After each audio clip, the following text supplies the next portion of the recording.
Magandang araw sa lahat ng tagapakinig sa channel na ito. Ang kwentong ibabahagi ko ngayon ay tungkol sa karanasan ng batang anak ng mayaman at higit na tagapagmana na si Molina. 10 taong gulang lamang siya nang maranasan niya ang hindi kaaya-ayang karanasan na nangyari sa buhay niya. Bunsong anak siya ni Don Donato, na higit na pinakamamahal nito kumpara sa lahat ng miyembro ng pamilya. May kinikilala siyang ina at iyon ay si Freda. Ngunit hindi niya tunay na ina, kaya naman labis ang pagmumulupit nito sa kanya. Tama na po, sobrang sakit na, hindi ko na po kaya. Tama na po Mama Freda. Umiiyak si Molina dahil sa pamalong hinampas sa kanya ng ina-inahan. Bawat hagupit ng pamalo nito sa katawan niya, nagiiwan niya ng latay. Ngunit ang ginang ay talagang hindi naaawa sa kanya at patuloy itong pinagmamalupitan siya. Palagi na lang ikaw ang inaalala niya?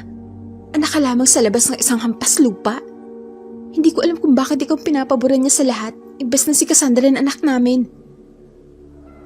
Labas na kawa-awa na ng sitwasyon ni Molina sa mga kamay ni Freda. Tila ba'y ang pagmamahal na ibinibigay sa kanya ng kanyang ama kahit anak lamang siya ng isang hamak na katulong ay isang malaking kasalanan na nakakabit sa pagkatao niya. Mabuti na lamang noon, hindi nito katulad si Cassandra na agad namang umaawat upang hindi siya masaktan ng kinikilala nitong ina. Ma, ano ba? Tama na. Nasasaktan na si Molina. Hindi mo ba nakakita? Nagkakaroon siya ng mga pasaw. Hindi mo ba alam na dahil dyan muli magtatanong si Papa kung saan galing ang mga sugat niya? At kahit na magsinungaling lahat ng tao dito na nadulas lang siya unuuntog, hindi maniniwala. Napagtanto naman kaagad yun ni Freda, kaya tumigil ito sa pananakit sa kanya. Tumalikod lamang ang ginang at si Cassandra naman ang umalalay sa kanya na makatayo at niyakap siya. Pagpasensya mo na ang aking ina Molina ha. Labis kasi siya nagsaselos sa manang makukuha mo kay Papa. Naintindihan ko naman Cassandra. Ang sabi ko nga kay Papa na ibigay ang mana sa iyong ina. Ngunit ang nais ni Papa na sa'yo mapupunta ang mas lamang na yaman niya. Mayroon naman kami at para sa akin ay sapat na yon. Ang mahalaga lang naman sa akin, mayroon akong pamilya. Ang bait-bait mo talaga Ate Cassandra. Oo nga pala. Mayroon akong pupuntahan. Nais mo bang sumama? Naisip ko kasi kapag iiwan kita dito, baka saktan ka ng paulit-ulit ng aking ina. Wala ako dito upang ipagtanggol ka. Saan naman tayo pupunta ate? Sa kaibigan ko, gusto kong dumalo sa kaarawan niya. Ngunit malayo kasi yun eh. Kaya baka matagalan ako. Hindi kaya nakakatakot dun? Paano mo naman nasabing nakakatakot? Ayon kasi sa ating ama, maraming aswang sa mga malalayang lugar. Naku, hindi mo kailangan maniwala kay Papa. Dahil kung totoo nga ang aswang, edi sana wala ng tao sa probinsya kasi kinain na sila. Nakumbinsi siya ni Cassandra na sumama. Noong sila ay nag-empake ng mga gamit na kailangan nilang dalahin. Lumapit na naman ang ina-inahan niya sa kanya at mara siyang hinawakan sa braso. Ano? Aalis ka? At ano? Kapag hinanap ka ng iyong ama akong pagbibintangan niya? Aray ko po Mama, masakit na po. Huwag mo akong tawaging mama, hindi kita anak. Nasamba lang po ako kay Ate Cassandra para dumala sa kaarawan ng kaibigan niya. Tama na po, masakit na ginagawa mo sa akin. Ang sabihin mo, tatakas ka lang. Mabuti na lang noon, dumating si Cassandra at mabilis na inawat ang kanilang mama Freda. Hinila siya kaagad ni Cassandra para ilayo sa nagagalit na ginang. Huwag na ho kayo magalit ma, at para matahimik ang bahay, isasama ko na lang si Molina. Saglit lang kami doon, hindi kami magtatagal, pangako. Siguraduhin mo lang. Hindi ako mananagot sa ama niya niyan kapag umuwi siya ditong wala si Molina. Pangako, babalik kaming ligtas at sigurado akong matutuwa ang aming ama dahil naisama ko sa aking pupuntahan si Molina tuwing masaya. Sumamalang ang titig ni Freda kay Cassandra at tumalikod na. Tanging hikbilang ang nagawa ni Molina at niyakap lamang siya ng dalaga. Umalis sila ng araw din na yon. Nagpahatid lamang sila sa terminal ng bus. Mahaba ang kanilang biyahe at sa pagkakataon naman na yon, ramdam ni Molina ang saya. Sa pansamantala kasi ay makakaramdam siya ng kalayaan. Hindi kasi siya nagsusumbong sa kanyang ama kung ano ang ginagawa ng kanyang inainahan sa kanya. Sobrang galit kasi sa kanya si Freda dahil naging kabit ng kanyang ama ang kanyang ina. Ang rason kasi ni Freda, mayroon naman silang si Cassandra na inampo nila, ngunit bakit nagawa pa rin ni Donato na magtaksel at sa katulong pa? Ang bunga ng pagtataksil na iyon ay si Molina na kahit kailan hindi kayang tanggapin ni Freda. Nagbanta lamang noon si Donato na hindi pwedeng saktan si Molina dahil mananagot ang gagawa. Ngunit bawat pag-alis ng ama ni Molina para asikasuhin ang sariling negosyo at sa pagbabalik nito na may pasasya, ang laging rason lamang ay nauntog siya, nadulas o di kaya ay nasugat sa sarili niyang kagagawan. Pero ang totoo, sinasaktan siya ng kanyang inainahan. Sa isang probinsya sila nakarating, isang babae naman ang sumundo sa kanila at sinabing kaibigan nito ni Cassandra. Magandang araw, Maria. Magandang araw din, Cassandra. May kasama ka palang bata. Sino siya? Siya ang kapatid ko, si Molina. Ganun ba? Kamusta ka, Molina? Ako nga pala si Maria. Kaibigan ako ng ate mo. Ikinagagalak po kitang makalala, Ate Maria. Napakaganda mo namang bata. Halika kayo. Uuwi tayo sa bahay ko. At nakapagluto na rin ako doon. Sumama silang magkapatid sa babaeng si Maria. Napagod ng husto si Molina sa biyahe dahil sa sobrang tagal nila sa daan. Tapos ang pinuntahan pa nilang lugar ay halos nasa gitna ng gubat. Hindi naman maiwasan ni Molina ang matakot. Dahil noon lang din siya nakarating sa ganoong lugar. Makahoy. Mayroon pa nga silang dinaanan na sapa at walang makikitang bahay sa paligid. Nang makarating sila sa tirahan ni Maria, tila ba iyon lamang ang bahay na naroroon. Napakasimpleng bahay lamang. Maliit at gawa iyon sa kahoy at nipa. Halika kayo. Pasok kayo. Ikaw lang mag-isa dito, Ate Maria? Nasaan ang iyong pamilya? Ang iyong mga magulang? Mag-isa lamang ako sa buhay, Molina. Wala na ako mga magulang. Maaga silang namayapa. Hindi ka ba nahihirapan dito, Ate Maria? Ikaw lang po mag-isa tapos ang lalaki pa po ng mga kahoy. Hindi ka ba natatakot? Naku, bakit naman ako matatakot? Ang tagal ko na dito pero wala namang masamang nangyayari sa akin. Paano po pag nagkasakit ka? Sino po mag-aalaga sa'yo? Marami naman akong gamot dito, Molina. Yan ang ginagamit ko para makaiwas sa sakit. At isa pa, minsan lang ako nagkakasakit. Pagpasensyahan mo na ang aking kapatid Maria, ha? Masyado siyang matanong. Naku, wala yun. Naiintindihan ko ang kuryosidad ni Molina. Halika kayo, kumain na tayo. Sobrang haba ng biyahe nyo.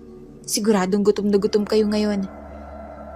Ikaw, Molina, kumakain ka ba ng inihaw? Inihaw po? Oo, inihaw. Masarap yun. Sandali ha, ihahanda ko lang. Cassandra, pwede niyong ilagay sa papag ang mga bag nyo. Ihahanda ko lang pagkain natin. Naku, maraming salamat, Maria. Dahan-dahan naman dumungaw si Molina noon sa labas at napatingin sa paligid. Kinukuha ni Cassandra ang bag sa kanyang likuran at hinahayaan lamang niya ito hanggang sa maalis ito sa katawan niya. Pinagmasdan niya ang mga ibon sa mga puno ng kahoy.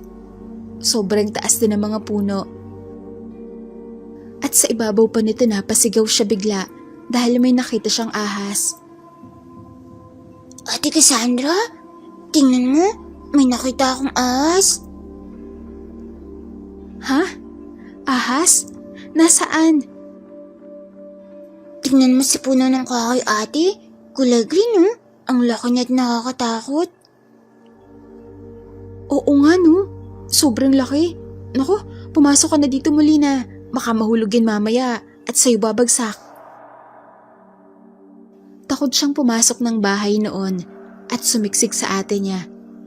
Saktong nagtawag na si Maria para ayaan silang kumain. Takot naman siyang naglakad sa unahan ng ate niya papuntang kusina at doon nga ay may nakahain na kanin at ulam. Ang ulam na naroon ay karne. Tulad nga ng sabi ni Maria, yun ay inihaw. Ipinaghanda naman siya ni Cassandra ng pagkain. Nilagyan ito ng kanin ng kanyang plato at ulam. Binigyan din siya ng sausawan. Unang pagtikim pa lang niya sa ulam, alam niyang baboy yon at masarap ang pagkaluto. Doon naman siya napangiti dahil noon lang siya nakakain ng masarap na inihaw. Nagustuhan mo ba, Molina? Sobrang sarap po. Sana po, palaging ganito ang ulam araw-araw sa amin. Masarap. Lagi po kasing hindi masarap ang binibigay ni Mama Freda sa akin.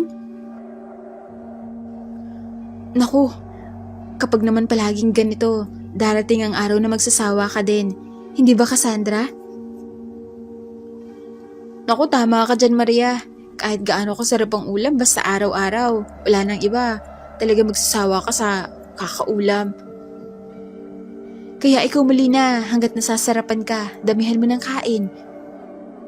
Dito kasi, masaya tayo. Walang magagalit sa atin. Nagtawa na naman silang magkapatid at nakikisabay sa kanila si Maria. Naparami nga ang kain niya at sobrang nabusog talaga siya dahil sa ulam. Pagkatapos silang kumain, ay nagkwentuhan naman si Maria at Cassandra. Habang si Molina naman ay nakatingala na naman sa puno ng kahoy kung saan naroroon pa din ang ahas. Pagsapit ng gabi noon, natulog sila sa isang kwarto lang. Para sa kanya, matigas ang higaan, kaya hirap siyang makatulog. Ngunit kalaunan ay dinalaw na din siya ng antok. Tila saglit lamang yon dahil nagising muli siya at nakarinig siya ng mga kakaibang tunog. May mga umaalulong na aso sa hindi kalayuan. May mga naririnig din siyang angel ng mababangis na hayop na tila malapit lang sa bahay ni Maria. Nang tingnan niya ang ate Cassandra niya, mahimbing itong natutulog sa kanyang tabi. Alam niyang pagod ito, kaya pinili na lamang niya magtalukbong ng kumot at ipikit ang mga mata hanggang sa may narinig siyang malamyos na boses na tila tinatawag ang pangalan niya. Ayaw niyang sumagot. Hindi naman niya kilala kung kaninong boses yon. Basta sa ganoong oras ng gabi, wala siyang ibang naiisip na ligtas gawin, kundi ang manahimik at ang pilitin ng sarili na makatulog. Wala namang nangyari sa kanya ng gabing yon hanggang sumapit ang umaga at pare-pareho silang magising. Kamusta ang tulog niyo, Cassandra? Molina, maayos ba? Malamig pala dito sa iyo kapag gabi. Ang sarap matulog. Ikaw, Molina, kamusta ang tulog mo? Parang may narinig ako kagabi, Ate Maria. Ang pangat pakinggan ng mga alilang ng mga aso. Aso? Wala namang aso dito ah. Oo nga, Molina, at wala naman akong narinig kagabi maliban sa hilik mo. Ate Cassandra naman, hindi kaya ako nahilik. Narinig ko kaya, ang lakas-lakas nga eh. Parang hilik ng baboy na kinain mo nung buhay pa siya. Nagtawa na magkaibigan habang siya ay bumubusangot na lang dahil hindi naman naniniwala ang dalawang babae na may mga naririnig siya. Inilihim na lamang niya sa kanyang sarili ang mga napapansin.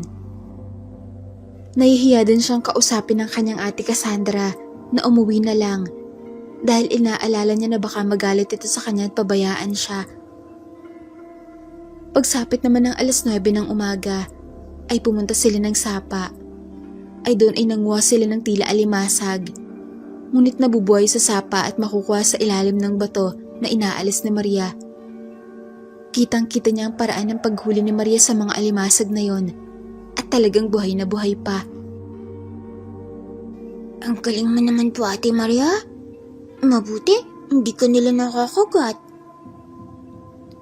Kasi muli na, tinan mo ang ginagawa ko. Hinuhuli ko sila. Pero hinahawakan ko ang dalawang pang-ipit niya para hindi ako makagat. Ganoon lang kadali. Parang ang hirap naman yan, Maria. Gusto kong subukan ngunit natatakot ako. Ako din. Baka hindi ko mahawakan. At ako ang makagat niya. Oo nga pala, Ate Maria. Kailan palang kaarawan mo? Nagkatinginan ang dalawang babae dahil sa naging tanong niya. Tila ba'y ang tanong na yun ang hindi nila inaasahan. Ngunit saglit lamang yun dahil si Cassandra ang sumagot. Hindi ko pala nasabi sa kanya kung kailan ang kaarawan mo, Maria. Ang totoo niyan, Molina, sa susunod na araw, siya ay magbe-21 na. Kung ganun, hanggang 3 araw pa pala tayo dito, Ate Cassandra? Oo, Molina. Bakit? Nababagot ka na ba? Pagpasensyahan mo na lang ang lugar ko, Molina, ha? Dito kasi ako pinanganak eh. Ayos lang po. Ibig naman po kasing sabihin yan, 3 araw din akong hindi mapapalan ni Mama Freda. Napatingin si Maria kay Cassandra. Nahihiya namang napakagat ng labi si Cassandra. At napilitan na lang ipaliwanag ang totoo. Napatango naman si Maria nang malaman yon at huminga na lang ng malalim. Intindihin mo na lang ang Mama Freda mo, Molina. Bata ka pa kasi, kaya hindi mo pa nauunawaan kung bakit galit siya sa'yo. Pero paglaki mo, maiintindihan mo rin yon. Naintindihan ko naman. At kasalanan ng aking ina kung bakit minahal niya ang aking ama. Kaya ako naging anak nila. Ang ibig sabihin, bunga ako ng kasalanan ni Papa. Naku, Molina, huwag mo nang isipin yon. Nandito tayo para makapagpahinga. Kaya huwag mo nang isipin ang sitwasyon ng pamilya natin. Magpakasaya na lang tayo dito. Tumango na lamang si Molina sa ate Cassandra niya at pinagpatuloy ang kanilang ginagawa. Marami silang nakuhang ganoong klaseng alimasag. Bumalik sila sa bahay ni Maria. At si Maria naman nagluto ng mga kinuha nito at nang inihain na nito sa harapan nila, tinuruan din sila nito kung paano kainin yon. Sa una ay talagang nahihirapan siya. Ngunit sa huli ay nakuha na niya ang paraan ng pagbukas nito at nagustuhan niya na rin ang lasa nun. Nagkataon naman noon na gusto niya magbawas ng kanyang kinain. Ulang banyo doon, katulad sa lugar nila. At ang sabi ni Maria, pwede niyang gawin yon kahit saan basta malayo sa bahay. Sinamahan naman siya ni Cassandra at nakarating sila banda sa ilog at sinabi maghahanap na lang siya ng pwesto ng pagbabawasan niya. Hindi naging madali kay Molina, lalo na't napakahirap na sitwasyon yon. Dumistansya din sa kanyang ate Cassandra at siya naman ay ginawa ang gusto niyang gawin. Pagkatapos niya magbawas, hinugasan niya ang kanyang sarili sa malamig at malinis na tubig. Pagkatapos niya maghugas, pinuntahan na niya ang kinaroroonan ng kanyang ate, ngunit wala doon ang dalaga. Ate Cassandra, nasan ka po? Palingalinga siya sa paligid, ngunit wala kahit anino ng ate niya. Naglakad-lakad pa siya habang nagtatatawag, ngunit hindi ito sumasagot. Dahil sa sitwasyon na yon, Kinabahan na siya at naiiyak. Nagpasya na lang din siyang umalis sa lugar na yon. Ngunit ang problema ay hindi niya alam kung saan ang daan pabalik. Lumakas ang kanyang pag-iyak dahil nag-aalala siya sa kanyang ate kung ano-anong mga hindi magandang bagay ang kanya naiisip. Ate Cassandra, nasan ka na? Sumagot ka po, Ate Cassandra. Natatakot po ako dito. Ngunit wala pa ring nagbago. Walang may nagparamdam at talagang masasabi niyang hindi na niya kasama ang ate niya sa lugar na yon. Dagdag pa ang lugar na talagang masyadong malayo sa kung saan si Maria nakatira. Kung malapit man yon, hindi naman niya alam kung saan ang daan. Ang oras na yun ay hapon at habang tumatagal siya sa mismong lugar, aabutan siya ng gabi. Habang dumidilim at patuloy lang siya naghahanap. Naglalakad kahit saan man siya magpunta. Lalo siyang natatakot.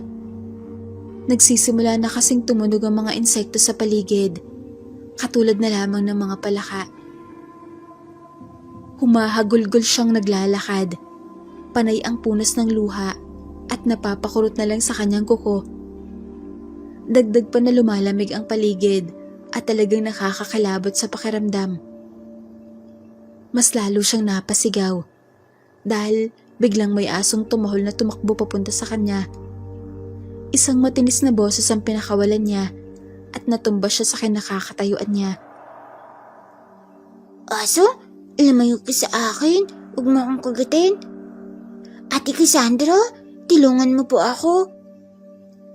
Dahil sa malakas niyang sigaw, isang batang babae ang biglang lumapit at sinaway ang asong tumatahol. May tali ito sa ulo na para nagsasabi na isa itong batang matapang. Masyadong luma ang suot nitong damit at talagang luma ang suot na tsinelas. Tiningnan din siya ng bata na yon na parang kinikilate siya at nilapitan pagkatapos. Inabot nito ang kamay sa kanya at habang humihikbi ay tinanggap niya ito. Naramdaman niya na sa kamay nito ang gaspang at nang tingnan niya ay asin pala. Ngayon lang kita nakita. Sino ka? Bakit ka nandito? Pwede mo ba akong tulungan? O hanapin ko ang ate ko? Nawawala siya. Ate mo? Bakit naman siya nawawala? Hindi ko alam. Nagbawas lang ako. Tapos pagbalik ko kung saan siya naghihintay sa akin, wala na siya doon. Inahanap ko siya pero hindi ko siya makita. Maaari mo ba akong tulungan? Ako pala si Malina. Ang ganda naman ng pangalan mo. Ako pala si Palwina. At anong pangalan ng ate mo? Cassandra. Maganda din pala ang pangalan ng ate mo. Sige, titulungan kita maghanap. Pero malapit na kasi magdilim. Delikado. Kaya isuot mo to. Isang kwintas ang ibinigay ni Palwina sa kanya. Nag-aalangan muna siyang tanggapin yon dahil pansin niyang bilog yon at may kakaibang disenyo. Napatingin muna siya sa bewang nito. May mga nakasukbit na maliit na bayong doon kung saan nanggagaling ang kwintas na ibinibigay nito. Bukod doon, may nakasukbit na itak na nasa loob ng kaluban na gawa sa kawayan sa tabi ng maliit na bayong na yon. Nagmumukha tuloy itong isang batang Amazonas sa ganoong kalagayan. Ibinalik niya ang paningin sa batang babae na yon at nagtanong tungkol sa kwintas. Para saan yan? Hindi naman maganda ang design ah. Puprotektahan ko ng kwintas na ito kahit hindi maganda ang design. Siguro mayaman kang bata no? Kaya hindi maganda ang kwintas na ito para sa'yo. Puprotektahan ako para saan? Sa aswang. Hindi mo ba alam na may mga aswang dito? Nakaramdam siya ng takot dahil sa sinabi ni Palwina. Napalapit siya rito. Nakulang na lang. Sumiksik siya para mas ligtas. Napatingin pa siya sa paligid upang tingnan kung may aswang nga ba o wala. Ngunit wala naman siyang nakita. Iyon nga lang, bigla niyang naramdaman ang paglipat ng batang babae sa harapan niya at kusa nitong isinutang kwenta sa kanya. Di bala na kung hindi maganda ang kwintas. Ang mahalaga, palagi kang ligtas. Kapag may ganito ka, mahirapan ang aswang na biktimahin ka. Kaya huwag mo itong alisin sa'yo ha. Halika na, hanapin na natin ang ate mo. Salamat pala Pelwina sa kwentos ha. Kung totoong may aswang dito, hindi ko ito aalisin sa katawan ko. Pareho nilang hinanap ang kanyang ate Cassandra. Ngunit napahaba lang ang lakad nila. Hindi talaga nila ito nakita. Naikwento niya rin sa bata ang dahilan kung bakit sila nasa lugar na yon. At dahil sa kwento niya inapahinto ito at hinarap siya. Ano ulit ang sabi mo? Si Maria ang kaibigan ng ate mo? Oo. Kilala mo ba siya? Paano siya naging kaibigan ng ate mo? Hindi ko alam. Basta lang sabi ng ate ko, magkaibigan sila. Kaya kami nandito dahil sa susunod na araw daw ang kaarawan na ni Ate Maria. Sa susunod na araw ang kabilugan ng buwan at si Maria na sinasabi mo, hindi siya tao. Isa siyang aswang.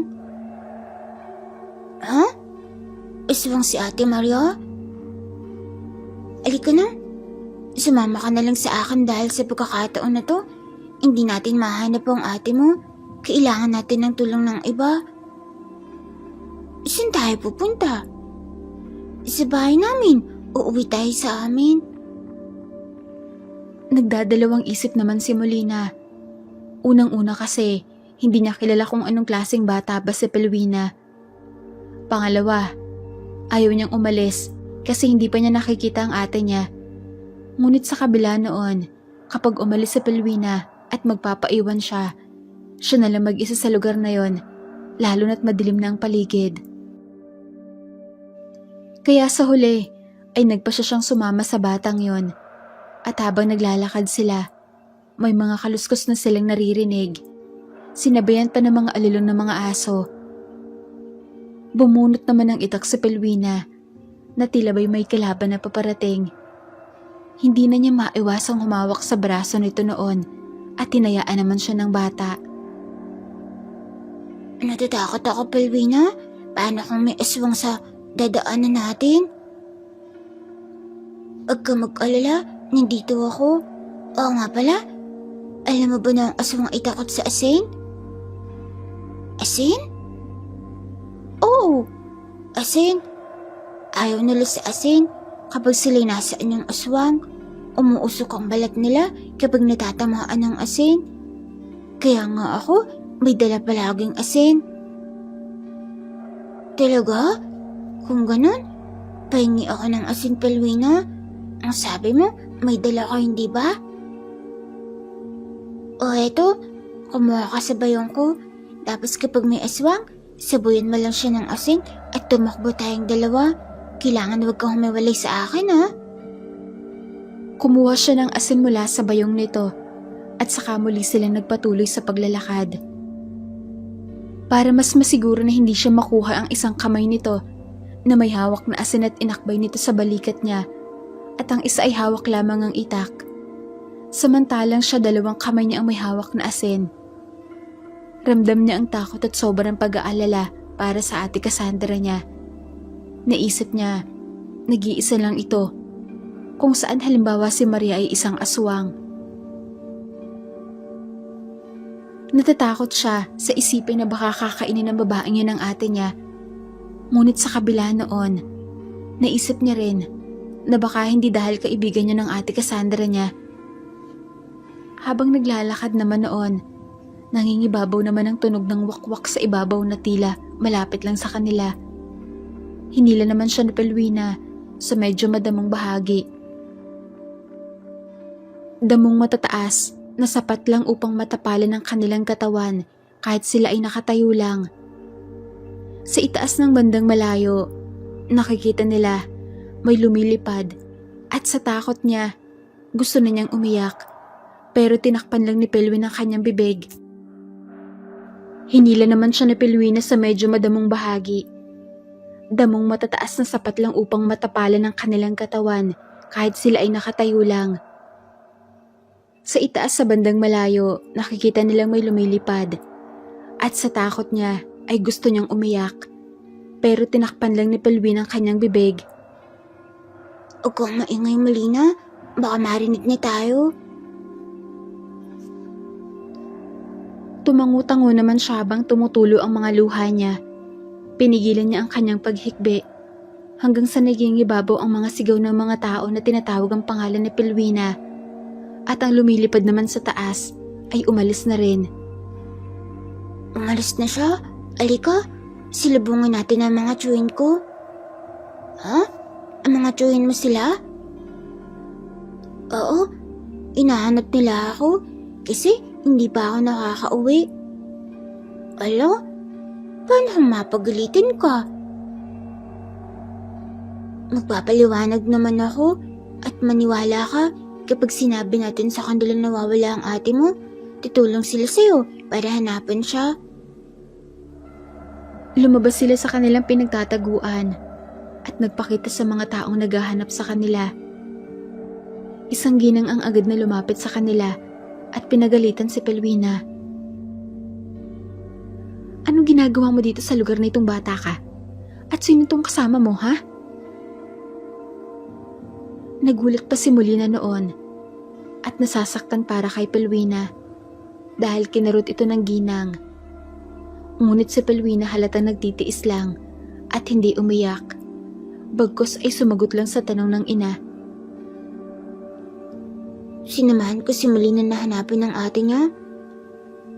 Nawawala raw ang ate niya, inay, at dahil lang po sila dito.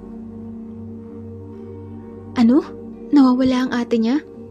Abay, taga saan ka, iha? Taga Maynila po ako. Sumama ako sa ate ko na dumalo sa kaarawan ng kaibigan niya. Nigaganapin pa po sa susunod na araw. Ngunit ina, ang sinasabing kaibigan ng ate niya Molina ay ang aswang na si Maria at ang kaarawan na sinasabi niya ay ng araw ng kabilugan ng buwan ang sabi ni Lola. Ano? Kaibigan ng ate mo si Maria? Naku, bakit naman nagtiwala ang ate mo kay Maria? Hindi ko po alam. Baka hindi po alam ng ate ko na aswang si ate Maria. At isa pa, mabait naman siya. Maya-maya lamang ay biglang nangibabaw ang boses ng babae sa di kalayuan. Tinatawag nito ang pangalan niya at nakilala niya kaagad ang may-ari ng boses. Inilawan naman ng lahat ang pinanggagalingan nito at nakita nga nila ang kanyang ate Cassandra na paparating. Mabilis siyang tumakbo palapit dito habang ang mga sumusunod kay Pelwina ay nananatiling hindi kumikilos. Sa likuran pala ng ate niya ay si Maria. Saan ka ba nanggaling, Molina? Bakit hindi mo na ako binalikan kanina? Ala, bumalik po ako ate. Pero pagbalik ko wala ka na doon. Inanap ka namin ni Pelwina pero hindi ka namin nakita. Hindi ko na alam ang daan pa uwi ate. Bumaling din ang paningin niya kay Maria matapos nang tingalay ng kanyang ate. Si Cassandra naman inapatingin sa mga kasama niya at nagpasalamat. Maraming salamat po sa pagprotekta sa aking kapatid. Kanina ko pa po siya hinahanap pero talagang hindi ko siya makita. Kawawa naman na yung kapatid na hinahanap ka. Sa susunod huwag mo siyang iwanan mag-isa at sana hindi kayo naparito dahil delikado dito. Mukhang hindi naman kayo nagmula sa baryong ito talaga. Opo, galing po kami sa syudad at kamay nagbakasyon lang sa aming kamag-anak. Kamag-anak? Sinong kamag-anak? Opo, si Mario po pala. Pinsan namin siya at ako naman po si Cassandra. Napatingin ang ginang sa kanya dahil hindi pinsan ang sabi niya rito kanina. At totoo namang hindi nila pinsan si Maria. Tamang titig lang ang mga ito sa kanya at pagtingin niya kay Pelwina, makahulugan lang siya nitong tiningnan at sinulyapan pa ang kwintas niya. Para bang sinasabi nito sa kanya na sa paraan ng ganoong pagpapakilala ni Cassandra na pinsan nila sa Maria, ay hindi mangingialam ang mga ito kahit gugustuhin pa. Dahil ang salitang pamilya ay hindi maaaring maghimasok ang iba. Maraming salamat sa pagsama sa pinsan ko, Palwina. Malaking utang na loob ko ito sa'yo, ang ginawa niyang pagsama sa kanya. Kung ganon, kami ay mauuna na. Halika na, Palwina. Malina, huwag mong kalimutan ang mga sinabi ko, ha? Gusto ko sanang sumama kami sa inyo, Palwina. Nandiyan naman ang inyong pinsan na si Maria. Ano ulit ang pangalan mo, iha? At saan matatagpuan ang iyong mga magulang? Ibinigay naman ni Molina ang buo niyang pangalan at buong pangalan ng kanyang ama. Dahil doon, pinagalitan siya ni Cassandra nang umalis na sila. Hindi daw pala niya dapat ibinibigay ang pangalan ng kanyang ama, lalo ng apelyido nila, dahil baka hindi mabubuting tao ang mga kasama ni Palwina. Ang sabi naman ni Maria, sana hindi rin daw siya tumatanggap ng regalo, kaya pinakuha yun ni Maria kay Cassandra para itapon. Ginawa naman ng ate niya, ngunit lihim niya yung kinuha ulit, yung hindi napapansin ng dalawa. Nilagay niya ito sa kanyang bulsa. Hamak man na bata lang si Molina, ngunit sa edad na 10, marunong na siya magdudaan na inuutulang ng Maria na ito ang ate niya. Ang kailangan niyang gawin noon ay ang umalis, makaalis kasama ang ate niya at makalayo mula sa Maria na yon. Ngunit hindi ganoon kadali, kaya nang makauwi na sila sa bahay ni Maria, ay sabay din silang naghapunan. Ate, ang sabi ni Palwina, aswang daw po si Ate Maria. Ano? Si Maria? Aswang? Hindi aswang ang Ate Maria mo, Molina. Tingnan mo, kumakain siya ng pagkain ng tao. Ang aswang ay hindi kumakain ng mga pagkain natin. Baka sila ang aswang at sinisiraan lang ang Ate Maria mo. Hindi naman po aswang si Palwina. Siyempre, dahil bata siya. Pero ang pamilya niya, hindi natin alam. Huwag mo nang sabihin yun ulit, ha? Hindi aswang ang Ate Maria mo. Maaaring nililin lang ka lang ng mga taong yon para sumama ka sa kanila. Kapag sumama ka sa kanila, gagawin ka nilang pagkain. Gusto mo ba yun? Eh bakit kaya hindi na lang tayo umuwi, ate? Titiisin ko na lang ang pamamalo ni Mama Freda. Kaya nga kita sinama dito para makapagpahinga ka sa palo. Ayoko namang nakikita kang palaging pinapalo ni Mama at nag-aaway sila ni Papa dahil sa'yo. Hindi na muli pang umimik si Molina.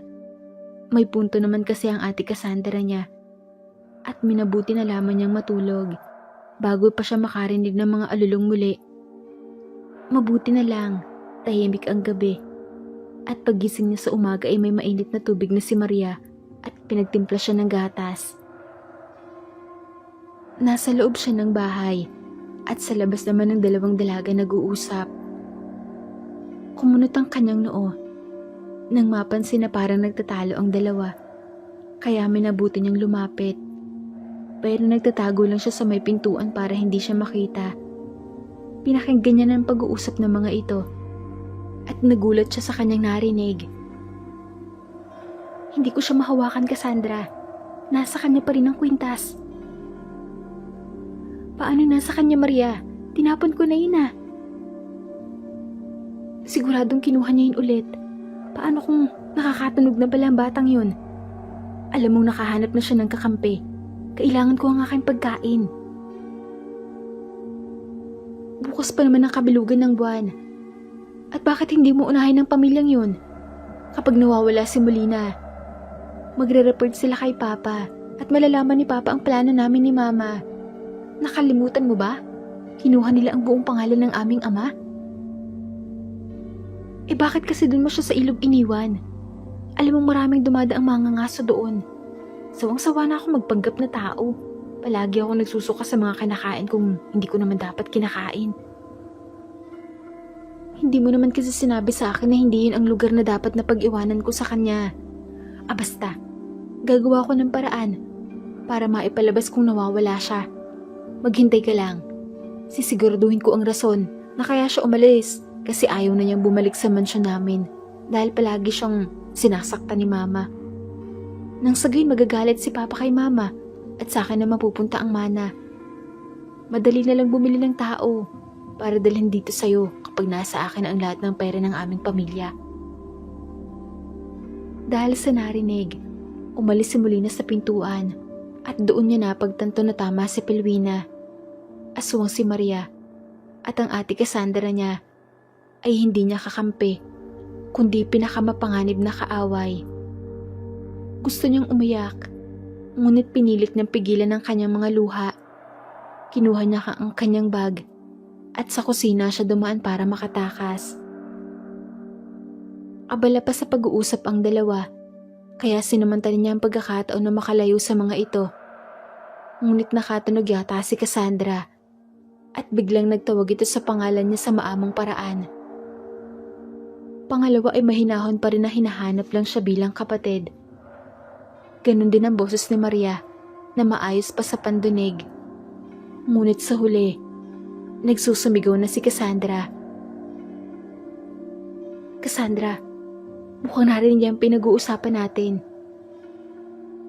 Hindi ito maaari. Muli na, bumalik ka dito. Huwag mo akong galitin. Wala kang mapupuntahan dito, Molina. Bumalik ka na lang dito kung ayaw mong mas masaktan ng malala. Napaiyak siya ng mas malakas pa habang tumatakbo. Hinahabol na siya ng dalawa. Nang makita siya ng mga ito, mas binilisan pa niya ang pagtakbo. Habang inaalala kung saan ang daan papunta kina Pelwina, mahigpit siya nagdadasal na sana makita niya muli ang batang lalaki na yon. Mahigpit siya nagdadasal na sana makita niya muli si Pelwina. Habang nananalangin para sa kanyang kaligtasan, mas binilisan din niya ang takbo. Muli na? Ano ba? Bumalik ka dito. Hindi na ako babalik sa'yo. Masama ka, ate. Masama ka. Mas masama ka pa kay Mama Freda. Kapag hindi ka bumalik muli na, ang ate Cassandra mo ang kakainin ko. Saktong sinabi ni Maria. Nang biglang may nasagi ang paa niya na baging. Huminto ang dalawang dalaga sa harapan niya at doon nakita niya ang nakangisi ng si Maria.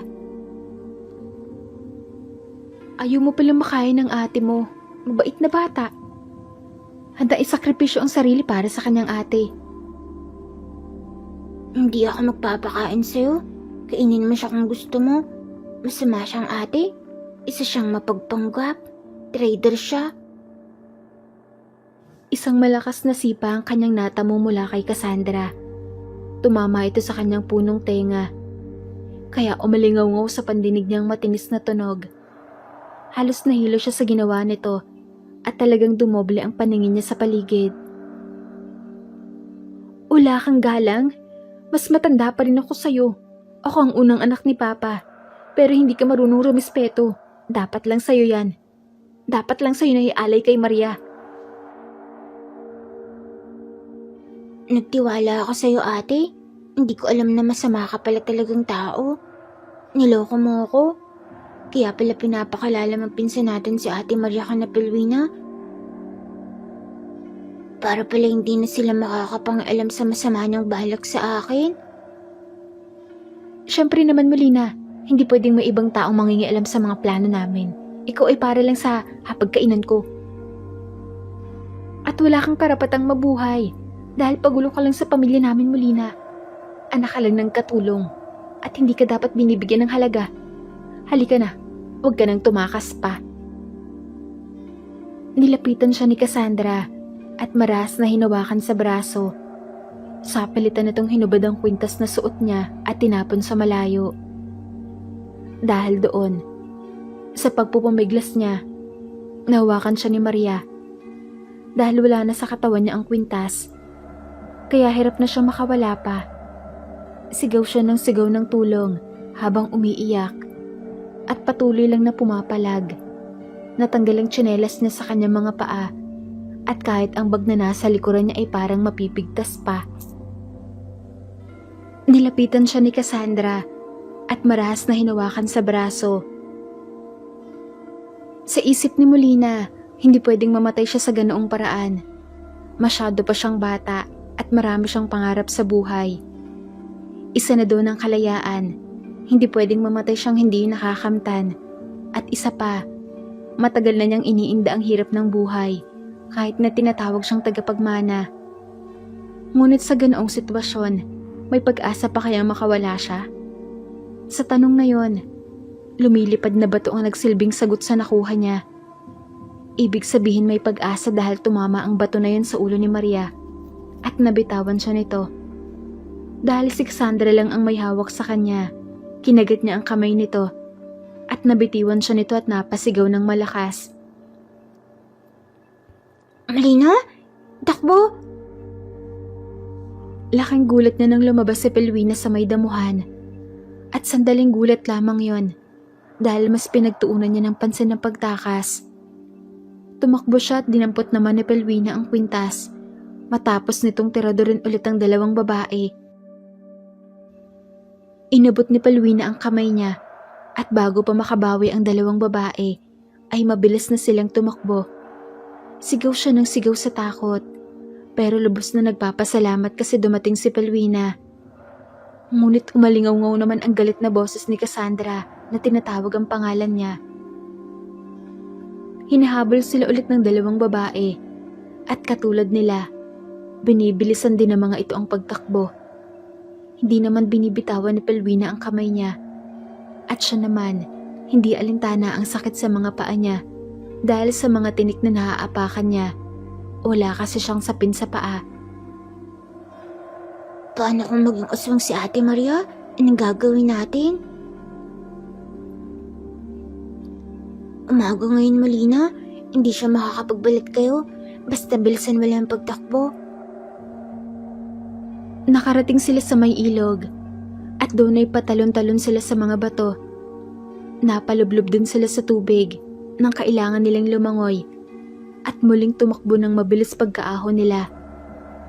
Sa likuran naman nila, nakasunod pa rin ang dalawang babae.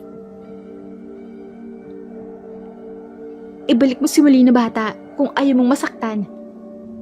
Hindi mangyayari yun. Trader kang kapatid. Wala kang puso. At sana ikaw ang makain ng aswang na yan. Pakialamero ka, Pelwina. Magbabayad ka sa ginawa mong ito.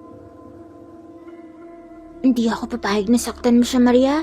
Lumaban ka muna sa akin bago mo siya makuha. Sumigaw ng malakas si Maria sa sobrang galit. Hindi nito matanggap na natalo ito ng isang bata lamang. Nailigtas siya ni Pelwina sa kamay ng dalawang yon. At dinala siya nito sa lugar na tinitirahan. Doon nakita niya ang iba pang kamag-anak na Pelwina. Sa una, pinapagalitan pa ito ng pamilya. Pero nang makita siyang muli at narinig ang paliwanag nila, habang siya iyak ng iyak habang nagsasalita, ramdam ng mga ito ang awa. Bakit ba ito nagagawa ng ate mo sa'yo? Hindi ba siya naawa sa'yo? Narinig ko po, Nay. Nais ng ate niya na makuha lahat ng yaman ng buong pamilya niya. Mayaman nga talaga siguro sila, Nay. Ako po kasi ang tunay na anak ni Papa. Si Mama Breda po, asawa ni Papa, pero hindi sila magkaanak. Kaya nag-ampun sila noon at yun nga po sa ate Cassandra. Ako po, anak ni Papa sa katulong noon, pero wala na po siya. Kaya po ako laging sinasaktan ni Mama Freda kasi sa akin ni Papa binabigay ang mas malaking parte. Kaya naman pala gusto kong ipahamak ng ate mo kasi hindi mo naman pala siya kadugo. Nakakaawa ka naman, Molina. Pero hayaan mo, tutulungan ka namin na makabalik sa papa mo. Maraming salamat po. Tara, Molina, gamon din natin ang mga sugat mo sa paa. Tapos may reserba pala akong tsinelas dito. Gamitin mo muna. Salamat, Pelwina. Ang bait mo talaga sa akin. Kasi Malina, gusto kitang maging kaibigan. Ganun ba? Ako din naman, Pelwina eh. Maraming salamat ah. Ginamot ni Pelwina ang mga sugat niya at nanatili siya dun buong araw. Mabuti na lang, hindi na sumunod ang ate niya. Sa lugar naman na yon, 5 bahay ang nakahilera at lahat ng yun ay kamag-anak ni Pelwina. May mga pinsan din ito na mas matanda kay Pelwina at mukhang si Pelwina lang ang pinakabata doon. Sa kwarto siya ni Pelwina pinatulog. Bale siya sa higaan nito. At si Pelwina ang nasa lapag. Dahil sumapit ang gabi na yon, muling umalulong ang mga aso sa paligid. Dahil maraming aso kay na Pelwina, mas maingay ang mga alulong nito at nakakakilabot. Ayos ka lang ba dyan, Molina? Ang ingay ng mga alulong ng mga aso, Pelwina, nakakatakot. Gusto mo bang samahan kita dyan? Hindi ka ba natatakot? Basta dito sa bahay, hindi ako natatakot sa Maria na yun.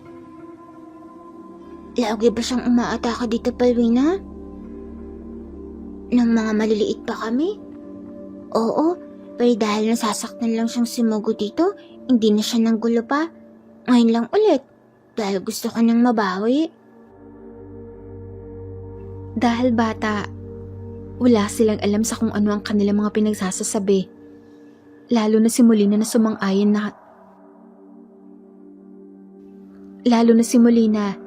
sumang-ayon din kaagad sa sinabi ni Pelwina. Ngunit ang gabang yun ay talagang nakakahindik dahil may kumakalabog sa bubungan ng bahay nila Pelwina. Pareho silang napabangon at siya naman mabilis na lumapit kay Pelwina. Pumasok naman ang ina ni Pelwina sa kwarto at binalaan silang wag lalabas ng bahay kahit anong mangyari. Ngunit biglang nabutas ang bubong ng bahay at napasigaw na siya. Hinila na lang sila ng ina ni Pelwina palabas ng kwarto at ang mga kamag-anak ng Pelwina noon na nasa labas na hinahamon ng aswang. Bumaba naman noon ang aswang sa bakuran at nagulat ang lahat nang makita na 2 pala ang aswang. Ang pangat ng anyo nila, Pelwina. Kulati lang ang mga katawan nila. Mayroon sila nakakatakot na pakpak. Manananggal ang tawag sa kanila, Molina. Hindi kaya niyanggaw ng Mariana yun ang ate mo, Molina? Nawindang siya sa narinig, ngunit napasigaw din nang biglang kalampagin ng aswang ang bahay nila. Natanggal ang pintuan sa lakas ng paghila nito at basta-basta na lang nito tinapon sa kung saan. Nagsigawan sila sa loob at alertong kumuha ng itak ang ina ni Pelwina. Si Pelwina naman ay kumuha ng asin at binigyan siya. Eto ang kahinaan nila, Molina.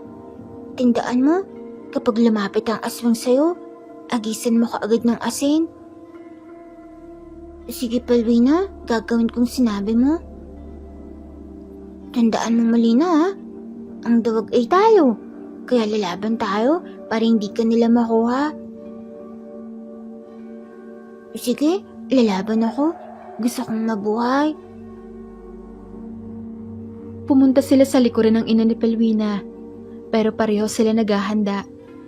Hindi pa nakapasok ang aswang dahil hinarap pa nito ang mga tao sa labas na pumuprotekta sa kanila. Nangibabaw ang mga matitingis na angil ng mga aswang. May mga kawain na matutulis sa may mga apoy sa dulo ang ginawa ng mga ito pantaboy sa aswang. Ngunit ang isang aswang naman, nagawang sirain ng bubong at biglang lumusot ito paloob mula sa ibabaw. Sobrang bilis ng pangyayari dahil nahatak siya nito. Nagsigawan sila at mabilis siyang hinawakan ni Pelwina sa paa. Ang ina naman ni Pelwina, pinagtataga ang kamay ng aswang kaya nabitawan siya nito. Sinalo siya ni Pelwina, ngunit pareho lang silang natumba sa lapag. Sira na ang bubong natin, inay. Umalis kayo dyan sa may butas. Mabilis silang bumangon at umalis sa banda doon. Ang ina ni Pelwina naman, Sinabuyan ng asin ang butas na yon, paitaas para siguradong hindi na mapuntahan pa ng aswang. Nagpambuno ang mga aswang at mga kalalakyan sa labas ng bahay. Tulong-tulong ang mga ito upang mapuksa ang mga aswang. Ngunit tila nakatamulang ng sugat ang lahat at nakatakas lang ang mga ito. Masyado silang agresibo. Gustong-gusto nila makuha ang bata.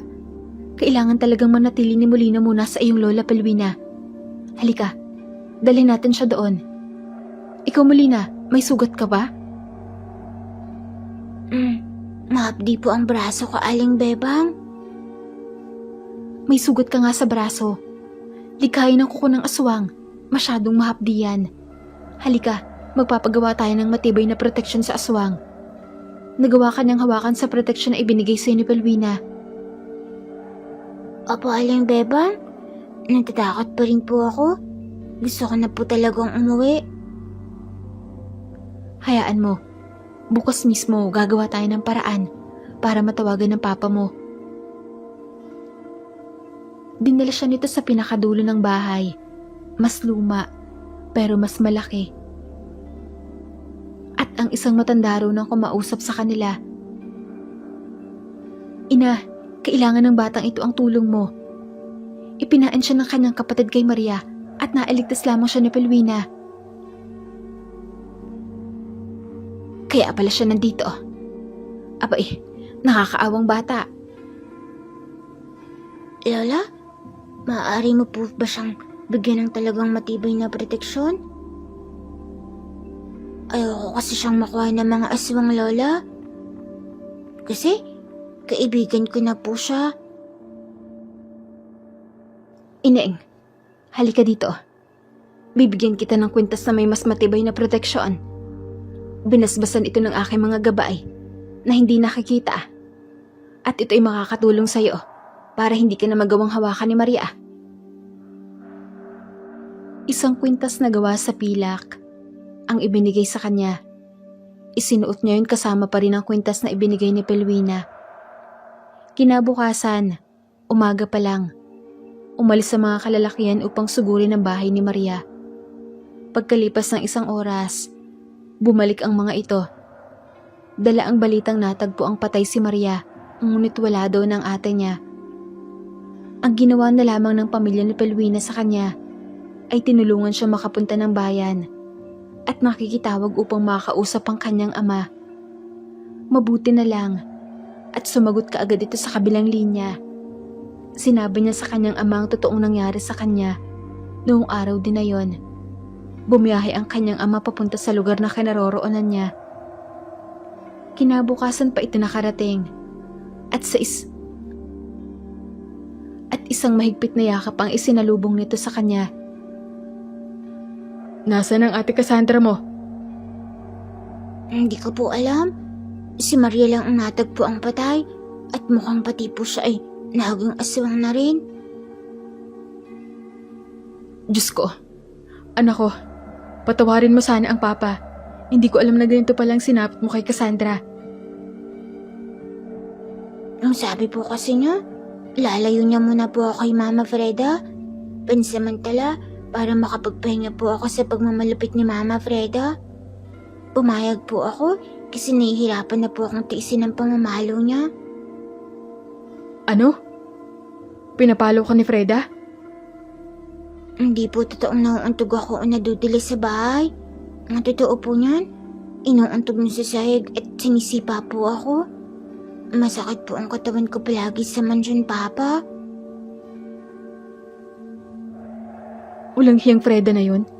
Kaya pala bawat dating ko, palagi kang may pasa. Pasensya kan anak. Tatapusin na ito ni Papa. Pangako. Alanganin para sa kanila mag-amang umuwi kaagad. Kaya naman nanatili muna sila ng mga isang gabi doon. At katulad ng inaasahan, umatake muli ang aswang. Doon naman, isa na sa mga humarap sa aswang na yun ng kanyang ama at sila ni Pelwina noon ay tamang tumago lang sa loob ng bahay ng matanda. Dahil iisa na lang ang aswang, lumaban ito sa mga kalalakihan hanggang sa nagkasugatan ang lahat. Ngunit sa huli, natalo din ang aswang. Cassandra? Patawarin mo ako pa. Niyanggaw ako ni Maria sa kagustuhan niya makuha namin si Molina. Bakit mo ito nagawa kay Molina, Cassandra? Minahal kita bilang anak ko. Bakit ito ang ganti mo sa akin? Kasi, tunay na anak mo si Molina. Mas mahal mo siya kaysa sa akin. Patawad po, alam ko nang mali ako. Patawarin mo ako, Molina. Hindi na rin ako magtatagal. Nakuha ko na ang karma ko, kaya sana mapatawad niyo ako. Mali na hinangad ko ang yaman na hindi naman para sa akin. Hindi nagtagal, binawian ng buhay si Cassandra. Masakit para sa ama ni Molina at ganoon din kay Molina. Lalo na't sa mahabang panahon na nakasama niya ang kanyang ate Cassandra, hindi siya nito sinaktan. Bale 1 beses lang siyang trinaydor. Nga lang, masyadong brutal ang paraan. Doon din mismo sinunog ang bangkay ni Cassandra at binigyan ng pang-alalang puntod. Pagbalik nila sa syudad noon, agad na sinampa ng kaso ng kanyang amang asawa nitong si Freda pagkatapos kumanta mga katulong tungkol sa totoong mga nangyari. Pagkalipas ng ilang taon, si Molina ay nasa edad na 20 na at kararating lang galing ng ibang bansa. Unang pumasok sa isipan niya ay si Pelwina. Nagpaalam siya sa kanyang ama na bumisita sa probinsya nito at hindi naman yun pinagkait ni Mang Donato. Sabik siyang pumunta sa probinsya at tinunto ng bahay ni ng Pelwina. Nagtaka ang mga ito nang makita siya dahil hindi siya nakilala. Ngunit pinakita niya ang kwintas na suot niya sa mga ito. Tuwang-tuwa si Aling Bebang na nayakap siya at nagsisisigaw pa ito sa pangalan ni Pelwina. Kahapon lang din dumating ang anak ko. Galing din siyang syudad dahil doon siya nakapagtrabaho. Oo, ang totoo kasi niyan, hinanap ka niya doon. Pero hindi ka niya natagpuan at trabaho ang nakita niya. Imbes na ikaw. Kaya nagpasya na lang siya magpatuloy ng buhay doon at nagpapadala lang siya sa amin. Nito lang siya nakauwi at mabuti naman, dumalaw ka. Opo, kararating ko lang din po galing ibang bansa. Pinapasa na kasi ng aking ama kanyang obligasyon sa negosyo at malaki-laking misyon na itong kakaharapin ko sa ngayon. Talagang pinagpala kang bata. Binigyan ka ng Diyos ng masipag at madiskarteng ama, kaya sobrang sagana ang buhay mo ngayon. Samantalang sa amin, sipag lang ang mayroon kami. Diskarte wala, at mukhang si Pelwina lang ang mayroon noon. Ang mahalaga po, may diskarte. Nasa kasagsagan sila ng kanilang pagtatawanan noon nang biglang may narinig siyang boses na biglang dumating. Anong sabi mo, Nay? Nandito si Molina? Lumapad ang ngiti niyang humakbang upang silipin si Pelwina na nagmumula sa bandang likuran. Tila galing ito sa bukirin at ngayon lang dumating. Nang makita niya ito, ay pareho silang natigilan. Molina? Pelwina? Ang ganda-ganda mo na ngayon ah. Ikaw nga din, Molina, lalo kang gumanda. Muntik na nga kitang hindi makakilala. Kung hindi dahil sa kwintas mo. Hanggang ngayon pala nasa iyo pa rin yan? Hindi ko naman to inalis sa katawan ko, Pelwina eh. Siyempre, dahil bigay ito ng kaibigan ko. Mabuti na isipan mong dumalaw dito. Nang ibang bansa kasi ako, Pelwina. Kagustuhan ng aking ama at ngayon lang ako nakabalik. Dito kagad ako pumunta. Natutuwa naman ako, Molina, dahil naalala mo ako. Siyempre, ikaw kaya ang dahilan kung bakit ako naligtas noon, no? Maraming salamat nga pala, Pelwina, ha? Walang ano man yun. Ganun talaga. Ganun talaga magkaibigan. Dapat nagtutulungan. Isang mahigpit na yakap ang iginawad nila sa isa't isa. Umaapaw sa galak ang kanilang mga puso. Dahil sa muling pagkakataon, ay muli sila nagkita ng kanyang itinuring na kaibigan na naging dahilan kung bakit siya nailigtas noon at muli sila nagkita ng kanyang papa. Hanggang dito na lamang po ang kwento ng karanasan ni Molina sa kamay ng mga aswang.